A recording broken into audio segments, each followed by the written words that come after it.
ನಮಸ್ತೆ, ಸ್ವಾಗತ ಸುಸ್ವಾಗತ. ಇದು ವಿ.ಪಿ ಕಿಚನ್ ಡೈರೀಸ್. ನಾನು ವಿಜಯಲಕ್ಷ್ಮಿ ಬಂದಿದ್ದೀನಿ. ನಾನಿವತ್ತು ಮನೇಲಿ ಇರೋಂಥ ಕೆಲವೇ ತರಕಾರಿ, ಏನೇನು ತರಕಾರಿ ಇದೆಯೋ ಅದರಲ್ಲೇ ಒಂದು ಸಿಂಪಲ್ಲಾಗಿ ಸೂಪರಾಗಿ ಕುರ್ಮಾ ಮಾಡೋದು ಹೇಗೆ ಅಂತ ತೋರಿಸ್ತೀನಿ. ಬನ್ನಿ, ಅದನ್ನ ಹೇಗೆ ಮಾಡ್ತೀನಿ, ಅದಕ್ಕೇನೆಲ್ಲ ಬೇಕು ಅಂತ ನೋಡೋಣ. ಹಸಿಮೆಣಸಿನ್ಕಾಯಿ, ಕ್ಯಾರೆಟು, ಬೀನ್ಸು, ಆಮೇಲೆ ಆಲೂಗಡ್ಡೆ, ಆಮೇಲೆ ಹೂಕೋಸು, ಟೊಮೆಟೊ ತೊಗೊಂಡಿದ್ದೀನಿ. ಇನ್ನು ಏನನ್ನ ತರಕಾರಿ ಬೇಕಿದ್ದರೂ ತೊಗೋಬೋದು. ಹಸಿ ಬಟಾಣಿ ಕಾಳು ತೊಗೋಬೋದು. ಒಣಗಿರೋ ಬಟಾಣಿನೇ ನೆನೆಸಿ ಇದಕ್ಕೆ ಯೂಸ್ ಮಾಡ್ಕೋಬೋದು. ನಾನು ಇವಾಗ ಇಷ್ಟೇ ತರಕಾರಿ ಇರೋದ್ರಿಂದ ಇಷ್ಟೇ ತರಕಾರಿ ತೊಗೊಂಡಿದ್ದೀನಿ. ನಿಮಗೆ ಇನ್ನೂ ಜಾಸ್ತಿ ತರಕಾರಿ ಬೇಕು ಅಂದರೆ ಜಾಸ್ತಿನೇ ತೊಗೋಬೋದು. ಇವಾಗ ಇದನ್ನೆಲ್ಲ ಕುಕ್ಕರ್ಗೆ ಹಾಕಿ ವಿಸಲ್ ಮಾಡಿಸೋಣ. ಎಲ್ಲ ತರಕಾರಿನೂ ಹಾಕ್ಕೊಳ್ಳೋಣ.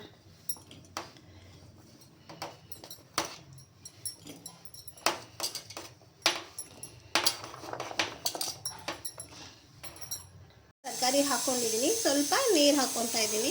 ಬರೀ ತರಕಾರಿ ಮುಳುಗುವಷ್ಟು ನೀರು ಹಾಕಿದ್ರೆ ಸಾಕು, ಜಾಸ್ತಿ ಹಾಕೋದು ಬೇಕಿಲ್ಲ. ಇದು ಕ್ಲೋಸ್ ಮಾಡಿ ಒಲೆ ಮೇಲೆ ಇಟ್ಕೊಳ್ಳೋಣ. ಇದು ಒಲೆ ಮೇಲೆ ಇಟ್ಕೊಂಡಾಯ್ತು. ಇವಾಗ ಇದು ಒಂದು ವಿಸಲ್ ಬಂದರೆ ಸಾಕು. ಒಂದು ಜಾರ್ ತೊಗೊಂಡು, ಪುಟ್ಟು ಜಾರ್ ತೊಗೊಂಡು ಒಂದು 2 ಗೋಡಂಬಿ, 2 ಬಾದಾಮಿ ಹಾಕ್ಕೊಟ್ಟಿದ್ದೀನಿ. ಇದರಲ್ಲಿ ಕಾಯಿ ಚೂರು ಅಂದರೆ ಕೊಬ್ಬರಿ ಪೀಸು, ಈರುಳ್ಳಿ ಪೀಸು, ಬೆಳ್ಳುಳ್ಳಿ ಹಾಕ್ತಾಯಿದ್ದೀನಿ. ಇದೆಲ್ಲ ಹಾಕ್ಕೊಂಡು ಸ್ವಲ್ಪ ಕೊತ್ತಂಬರಿ ಸೊಪ್ಪು ಹಾಕ್ಕೋಬೇಕು. ಒಂದು 2 ಕಡ್ಡಿ ಕರಿಬೇವು ಸೊಪ್ಪು, ಇಷ್ಟೆಲ್ಲ ಹಾಕಿ ಮಿಕ್ಸಿ ಮಾಡಬೇಕು. ಇದನ್ನ ಮಿಕ್ಸಿ ಮಾಡ್ಕೊಂಡು ಬರ್ತೀನಿ. ಸ್ವಲ್ಪ ಎಣ್ಣೆ ಹಾಕ್ಕೊಂಡಿದ್ದೀನಿ, ಜೊತೆಗೆ ಒಂದು ಸ್ವಲ್ಪ ತುಪ್ಪನೂ ಹಾಕ್ಕೋತಾ ಇದ್ದೀನಿ.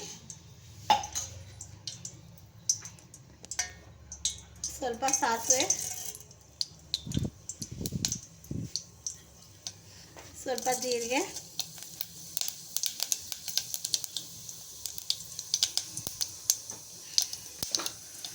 ಇದು ನಾನು ಮಿಕ್ಸಿ ಮಾಡ್ಕೊಂಡ್ಬಂದೆ ಅಲ್ವಾ, ಅದು ಇದು ಮಿಕ್ಸಿ ಮಾಡಿರೋದು ಮಸಾಲ.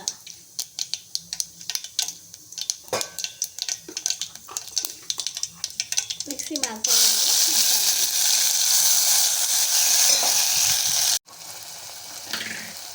ಇದು ಸ್ವಲ್ಪ ಜಾರ್ ತೊಳೆದಿರೋದು ನೀರು ಹಾಕ್ಕೊತಾ ಇದ್ದೀನಿ. ಈರುಳ್ಳಿ ಆದಮೇಲೆ ಕೊಬ್ಬರಿ ಅದು ಯಾವುದೂ ಹುರಿದಿಲ್ಲ, ಎಲ್ಲ ಹಸಿರೇ ಹಾಕ್ಕೊಂಡಿರೋದು.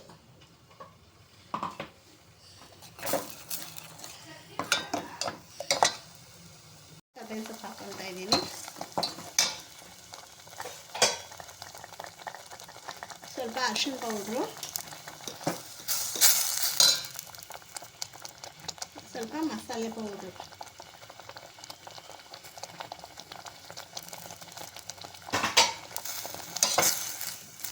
ಒಲೆನ ಸಿಮ್ ಮಾಡಿಕೊಂಡು ಇದೊಂದು ಸ್ವಲ್ಪ ನಿಧಾನಕ್ಕೆ ಬೇಯಿಸ್ಕೋಬೇಕು.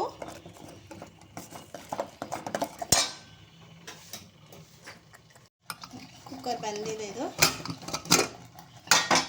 ಎಲ್ಲ ತರಕಾರಿನೂ ಚೆನ್ನಾಗಿ ಬೆಂದ್ಕೊಂಡಿದೆ. ಟೊಮೆಟೊನ ಇದಕ್ಕೆ ಹಾಕಿ ಸ್ಮ್ಯಾಶ್ ಮಾಡೋಣ.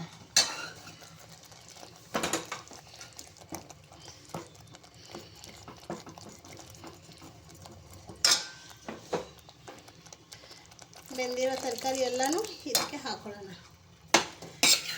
ನಾನೆಲ್ಲ ಸ್ವಲ್ಪ ಮಾಡ್ತಾ ಇರೋದ್ರಿಂದ ಸ್ವಲ್ಪ ಮಾಡ್ತಾ ಇರೋದು. ನೀವು ಜಾಸ್ತಿ ಮಾಡ್ಕೊಳ್ಳೋದಾದರೆ ಎಲ್ಲ ತರಕಾರಿನೂ ಏನು ಬೇಕೋ ಅದೆಲ್ಲ ಜಾಸ್ತಿ ಮಾಡಿಕೊಂಡು ಮಾಡ್ಕೊಳ್ಳಿ. ಇದರಲ್ಲಿ ಮೆಣಸಿನ್ಕಾಯಿ ಈ ಥರ ಬೆಂದಿದೆ ಅಲ್ವಾ, ಇದರಲ್ಲಿ ಹಿಸಿದ್ಬಿಟ್ಟು ಚೆನ್ನಾಗಿ ಸ್ಮ್ಯಾಶ್ ಮಾಡಿ ಹಾಕ್ಕೋಬೋದು. ಇಲ್ಲಾಂದರೆ ಖಾರದ ಪುಡಿ ಕೂಡ ಹಾಕ್ಕೋಬೋದು.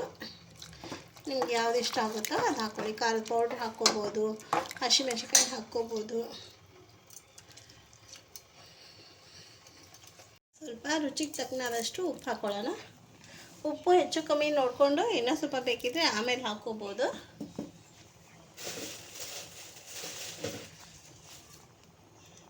ಸಕ್ಕರೆ ಹಾಕ್ಕೊತಾ ಇದ್ದೀನಿ.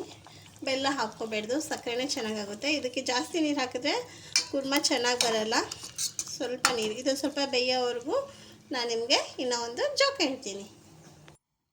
ನಾನು ಜೋಕ್ ಹೇಳ್ತೀನಿ ಅಂತ ಹೇಳಿದೆ ಅಲ್ವಾ, ಅದೇನು ಜೋಕು ಅಂತ ಕೇಳಿ, ನೀವು ಹೇಗೆ ಅನ್ನಿಸ್ತು ಅಂತ ಹೇಳಿ.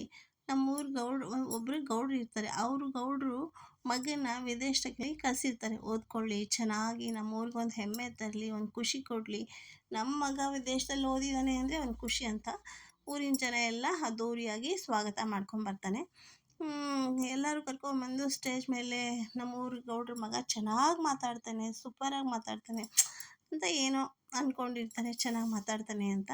ಹಾಗಾಗಿ ಅವನ ಸ್ಟೇಜ್ ಮೇಲೆ ಒಂದು ಮೈಕ್ ಕೊಟ್ಟು ನಮ್ಮ ಊರು ಗೌಡ್ರ ಮಗ ಮಾತಾಡ್ತಾನೆ ಬನ್ರಪ್ಪ ಅಂತ ಎಲ್ಲರನ್ನೂ ಸೇರಿಸಿ, ಜನರನ್ನೆಲ್ಲ ಸೇರಿಸಿ ಕುಂಡ್ರಿಸ್ತಾರೆ. ಗೌಡ್ರ ಮಗ ಬಂದು hello hi bye bye, I am also fine, you are also dogs, animals, pig, I am doctor, you are compounder ಅಂತ ಏನೇನೋ ಹೇಳ್ತಾನೆ. You are also stupid, nonsense, hi ಹೇಗಿದ್ದೀರಾ, ಚೆನ್ನಾಗಿದ್ದೀರಾ, ಏನು ಬಾಯಿ ಬರುತ್ತೋ ಅದೆಲ್ಲ ಮಾತಾಡ್ತಾನೆ. ಆವಾಗ ಊರು ಜನ ಎಲ್ಲ ಕ್ಲಾಪ್ ತಟ್ತಾರೆ, ಎಷ್ಟು ಚೆನ್ನಾಗಿ ಮಾತಾಡ್ತಾನೆ, ಎಷ್ಟು ಚೆನ್ನಾಗಿ ಮಾತಾಡ್ತಾನೆ, ಮಾತಾಡಿ ಮಾತಾಡಿ ಅಂತ ಎಲ್ಲ ಕ್ಲಾಪ್ ತಟ್ಟಿ ಎಲ್ರಿಗೂ ಖುಷಿ ಆಗುತ್ತೆ. ನೋಡ್ರಪ್ಪ ಎಷ್ಟು ಚೆನ್ನಾಗಿ ಮಾತಾಡ್ತಾನೆ ನಮ್ಮೂರು ಗೌಡ್ರ ಮಗ, ಇವನು ಈ ಊರಲ್ಲಿರೋದೇ ಒಂದು ಹೆಮ್ಮೆ, ಯಾರೂ ವಿದೇಶಕ್ಕೆ ಹೋಗಿರಲಿಲ್ಲ ಅಂತ ಮತ್ತೆ ಮತ್ತೆ ಕ್ಲಾಪ್ ತಟ್ಟಿ ಅವನ್ನ ಖುಷಿಪಡಿಸ್ತಾರೆ. ಅವನು ಮಾತ್ರ ಅದೇ ಹೇಳೋದು, you are all elephants, monkey, donkey, fish, pig ಅಂತ ಹೇಳಿ ಬಾಯಿಗೆ ಏನು ವರ್ಡ್ಸ್ ಬರುತ್ತೋ ಅದನ್ನು ಹಾಗೆ ಹೇಳ್ತಾ ಹೋಗ್ತಾನೆ. ಎಲ್ಲರೂ ಪಾಪ ಹಳ್ಳಿ ಜನ ಅಲ್ವಾ, ಚೆನ್ನಾಗಿ ಕ್ಲಾಪ್ ತಟ್ಟಿ ಮಾಡ್ತಾರೆ. ಇಷ್ಟೊಂದು ಚೆನ್ನಾಗಿ ಓದಿ ಬಂದಿರೋ ಗೌಡ್ರ ಮಗನ ಮಾತು ಕೇಳಿ ನಾನು ಕೂಡ ಕ್ಲಾಪ್ ತಟ್ಟಿದ್ದೀನಿ, ಎಷ್ಟು ಚೆನ್ನಾಗಿ ಮಾತಾಡಿದ್ದಾನೆ ಅಂತ ಊರವರೆಲ್ಲ ಹೊಗಳ್ತಾರೆ. ಅಂದರೆ ಅಷ್ಟು ಚೆನ್ನಾಗಿ ಹೊಗಳ್ತಾರೆ ಅವನ್ನ. ಇಷ್ಟು ಚೆನ್ನಾಗಿ ಮಾತಾಡೋ ಗೌಡ್ರ ಮಗನಿಗೆ ನಾನು ಕೂಡ ಕ್ಲಾಪ್ ತಟ್ಟಿದ್ದೀನಿ, ನೀವು ಕೂಡ ಕ್ಲಾಪ್ ತಟ್ಟಿ ಗೌಡ್ರ ಮಗ ಹೇಗೆ ಮಾತಾಡಿದ್ದಾನೆ ಅಂತ ನಿಮ್ಗೆ ಏನು ಅನಿಸುತ್ತೆ ಅಂತ ನಮಗೆ ಕಮೆಂಟ್ ಮಾಡಿ. ಮತ್ತು ವಿ ಪಿ ಕಿಚನ್ ಡೈರೀಸ್ನಲ್ಲಿ ಆದಷ್ಟು ಈ ಥರ ಯಾವುದಾದ್ರೂ ಒಂದು ಜೋಕ್ ಹೇಳೋಕ್ಕೆ ಪ್ರಯತ್ನ ಮಾಡ್ತೀನಿ. ನೀವು ಕೇಳಿ ಖುಷಿಪಡಿ. ಮತ್ತೆ ನಮ್ಮ ಚಾನಲ್ನ ಎಲ್ಲರೂ ಸಬ್ಸ್ಕ್ರೈಬ್ ಮಾಡ್ಕೊಳ್ಳಿ. ಬನ್ನಿ ನಮ್ಮದು ಇವಾಗ ಈ ಅಡುಗೆ ಏನಾಯಿತು ಅಂತ ನೋಡೋಣ. ರೆಡಿ ಆಯಿತು ನಮ್ಮದು ಕೂರ್ಮಾ. ಇವಾಗ ನಾವು ಇದನ್ನು ಪೂರಿ ಜೊತೆಗೆ ಸರ್ವ್ ಮಾಡ್ತೀವಿ. ನೀವೆಲ್ಲ ತಿಂದ್ಬಿಟ್ಟು ಹೇಗೆ ಬಂತು ಅಂತ ಹೇಳಿ ನಮಗೆ. ಒಲೆನ ಆಫ್ ಮಾಡ್ಕೊಳ್ಳೋಣ.